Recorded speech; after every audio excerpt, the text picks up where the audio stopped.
बादल लोग को वहाँ पे झारखंड में कई ऐसे उम्मीदवार हैं जिनको पहचान की कोई संकट नहीं है।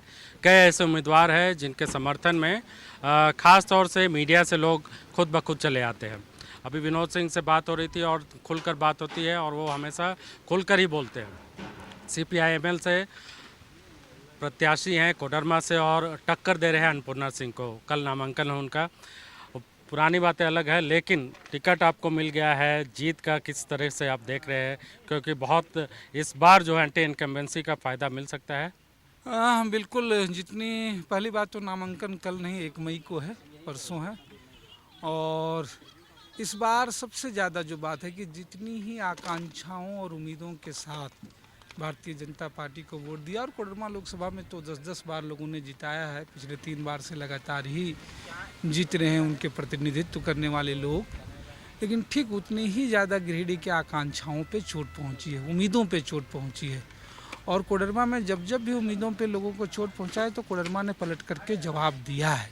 वो चाहे बाबूलाल मरांडी हों, मुख्यमंत्री हों, यहाँ तक कि लोकसभा क्या विधानसभा के चुनावों तक से जो उनको झाड़ मिली है। आज ठीक कोडरमा की स्थिति वही है। और कोडरमा एक ऐसी जगह है, अभी आप जहाँ देखेंगे इस पूरे चुनाव में यूँ तो तमाम जगह पे गठबंधन है, लेकिन राज्य में हर जगह से, हर दलों के अलावा, लेफ्ट के अलावा तमाम जो है आप से लेकर के कांग्रेस, राजद के अलावा कई सामाजिक संगठनों का भी पूरा सहयोग मिल रहा है। सवाल ये है कि जिस तरीके से चुनाव का माहौल है, एक तरफ प्रधानमंत्री पूरे देश में घूमकर ध्रुवीकरण करने की कोशिश कर रहे हैं, दूसरी तरफ इंडिया गठबंधन है जो युवाओं को रोजगार और जो बुनियादी सुविधाएं हैं, बुनियादी मांग है उसके लिए प्रचार कर रहा है। तो जनता के बीच जो कन्फ्यूज़न हो रहा है, जो राष्ट्रीयता की जो बात होती है या राष्ट्रवाद को लेकर जो अंधा राष्ट्रवाद होता है, वो बहुत ख़तरनाक के तौर पर माना जाता है। ख़ास तौर से लेफ्ट के नेताओं को ये पसंद नहीं आता है। तो ये जो आप चुनाव के दौरान आपको नज़र आता है कि लोग अब पिछले जो 2019 का जो चुनाव था, जो पुलवामा के साए में हुआ था, वो अब बदल चुका है। हाँ बिल्कुल। और पहली बात तो मुझे भी एक प्रतिनिधि के रूप में लोगों ने देखा है। 3 बार मैं बगोदर से विधायक रहा हूँ और हमारे भी कामकाज और तरीकों को लोगों ने देखा है।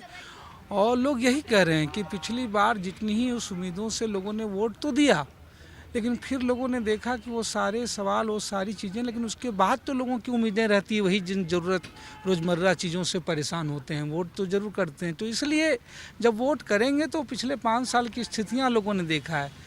लोगों ने कोविड के समय जो, चूँकि ये खास करके कोडरमा का जो इलाका है, गिरिडीह के इलाका है, सबसे ज़्यादा लोग जो है प्रवासी श्रमिक हैं। पूरे कोविड और कोरोना के दौर में सबसे ज़्यादा परेशानी जो है गिरिडीह के लोगों को, कोडरमा लोकसभा क्षेत्र के लोगों को देखना पड़ा। लोगों के लिए सबसे बड़ी है कि इतनी बड़ी पलायन की वजह भी एक जो है सबसे बड़ी कि उन इलाकों से भी पलायन हो रहा है जहाँ लोग नहीं होते थे, जो कृषि आधारित थे, जो खुद पहले उद्योग देते थे। वो चाहे डोमचांच का इलाका, मायका अबरख का इलाका जो है, गाँवा का हो, सतगावा का हो, तीसरी का हो, लेकिन कभी उन चीज़ों को विकसित करने के लिए उनके लिए कोई नहीं हो। बाकी को तो इन्हों सिंगल विंडो सिस्टम मिल जाता है, अडानी हो, कोयला हो, लोहा हो, लेकिन इस तरह के क्रेशर के उद्योग हों, इस तरह के मायका के उद्योग हैं, तो वो उनकी प्राथमिकता में नहीं है। लोगों ने इस उम्मीद से देखा, सांसद से मंत्री तक का सफ़र देखा, लेकिन देखने में कि एजुकेशन में भी, हायर एजुकेशन में देखिए तो केंद्र की ओर से कोई योगदान नहीं रहा। UGC के आंकड़ों में सबसे पिछड़ी जिलों में गिरिडीह और कोडरमा का इलाका आता है। इवन आज़ादी के 75 सालों के बाद भी एक बड़े हिस्से इस इलाके के जो गांव, सड़क, पुल पुलिया से वंचित हैं और केंद्र ने लगभग हाथ खड़े कर लिए कोई राशि देने से। प्रधानमंत्री आवास भी, प्रधानमंत्री ग्राम सड़क योजना भी, और नाम इन्होंने दिया आकांक्षी जिला। आकांक्षाओं को पूरा करेंगे, लेकिन आकांक्षाओं का गला घोटा गया। यहाँ तक कि प्रवासी मजदूर, उनकी सुरक्षा की बात तो छोड़ दीजिए, स्वास्थ्य की बात तो छोड़ दीजिए, वो अपने ज़रूरत के समय अपने घर आ जाएं। 10 सालों से इस रूट से धनबाद और कोडरमा के इलाके से कोई स्टार्टिंग ट्रेन नहीं है। सूरत तक की दूरी लोग बसों में सफ़र करते हैं। कोविड के दौर में भी लोगों ने उसके बाद वो बम्बई तक की दूरी जो है लोग बसें, वो बम्बई हो, मंगलौर हो, कर्नाटका हो, हर जगह लोगों की परेशानियाँ हैं। एक बात ये कि जो शिक्षा की बात आपने कही, ये बात बिल्कुल सही कि गिरिडीह और कोडरमा दो ऐसा ज़िला है जहाँ पर यूनिवर्सिटी के नाम पर भी नहीं कुछ है, बड़े शिक्षण संस्थान भी कुछ नहीं है, बहुत बड़ी आबादी रहती है, प्राइवेट यूनिवर्सिटी तक भी उस तरह से नहीं है, मुझे यहाँ तक जानकारी है कोई नहीं है। तो ये जो युवा है, यहाँ का युवा, वो 10वीं 12वीं के बाद बहुत उसको परेशानी हो रही है। तो इसके लिए आपके मन में कोई विज़न हो या प्लान? लगातार हमें जगह मेले रहते हुए भी बगोदर में, सरिया में तमाम डिग्री कॉलेज करे। अभी राज्य सरकार, इसलिए राज्य सरकार से भी लड़ते हुए गिरिडीह में जो है एक यूनिवर्सिटी जो है इस बार जो है खोली गई। लेकिन वही मैं कह रहा हूँ, केंद्र की भूमिका पूरी तरीके से इसमें तरीके से जो है वो एकदम असहयोग की रहा है।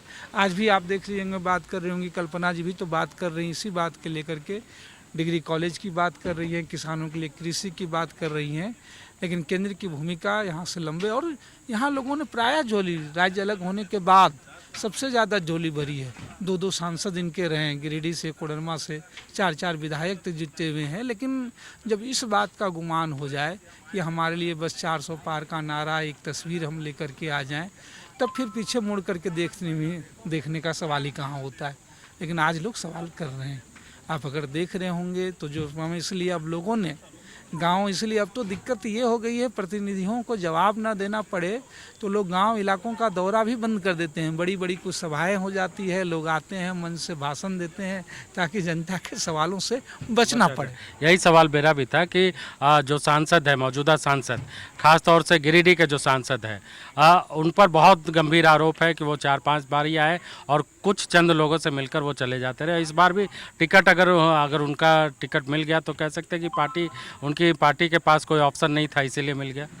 इसी तरह की ये हालात कोई एक जगह नहीं है इनके एनडीए गठबंधन के, जहाँ भी कहीं ये हालात लगभग कमोबेश हो, चाहे आप पलामू देखिए, चाहे कोडरमा देखिए, तमाम चीज़ों से लग रहे हैं। और इसीलिए इस बार के चुनाव में अगर आप घूम रहे होंगे, देखेंगे, उस मुद्दे से ज़्यादा इन सामान में और ज़मीनी, आमतौर पे लोकसभा चुनाव में आपने सही कहा, पिछले 2 चुनावों से भिन्न इस बार स्थानीय सवाल, स्थानीय मुद्दे, और खासकर झारखंड के संदर्भ में, क्योंकि झारखंड के संदर्भ में लोगों ने देखा कि पिछले दिनों भारतीय जनता पार्टी को राज्य से लोगों ने बेदखल किया।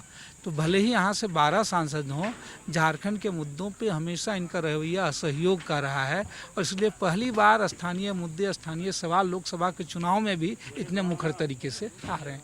प्रधानमंत्री ने मंच से कई बार अभी अर्बन नक्सल का एक जो शिगुफा लगातार चल, इस बार में ही इस्तेमाल किया, अर्बन नक्सल, माओवादी, जो बराबरी की जो बातें इंडिया गठबंधन की तरफ से की जा रही है उसको लेकर।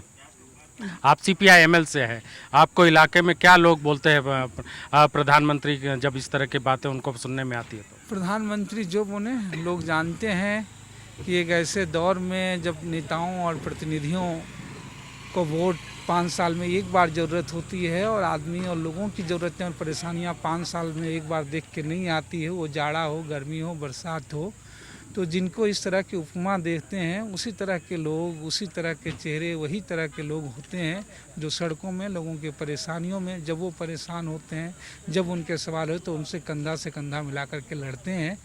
उस भीड़ में भी वो लोग उसके साथ होते हैं, लोग उसे इस रूप में ही देखते हैं। आखिरी सवाल, कोडरमा की जनता आपको क्यों जिताए? बिल्कुल इसलिए कि कोडरमा लोकसभा क्षेत्र सबसे ज़्यादा भारतीय जनता पार्टी जीती है, पिछली बार भारी वोटों से जीती है, लेकिन कोडरमा हाशिए में बना रहा। देश के 100 सांसदों में भी कोडरमा की आवाज़ जो है वो गूंजी नहीं है।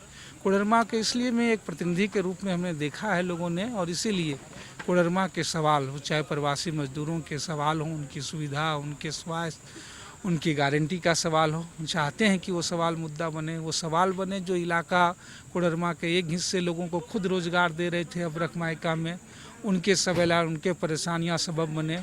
वो नौजवान, वो युवा जिस बड़ी संख्या में अब छात्र पढ़ करके आ रहे हैं, और हायर एजुकेशन में लोगों के लिए में शिक्षा और स्वास्थ्य के इशू बने।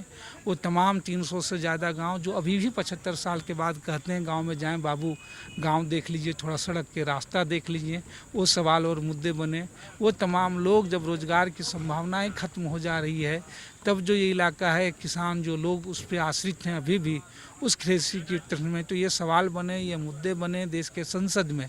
और मुद्दे और सवाल सिर्फ वहीं के रह के न जाएं। सबसे जो ज़रूरी बात कि इन परेशानियों में, जीवन के तकलीफ़ों में, जीवन के घटनाओं में, उनके दमन उत्पीड़न में, उनकी परेशानियों में अगर वो चाहते हैं कि कोई एक शख्स जो उनके साथ खड़ा होकर के खड़ा रहे, तो इसलिए वो इंडिया गठबंधन के प्रत्याशी के रूप में झंडे में 3 तारा में बटन दबाएं।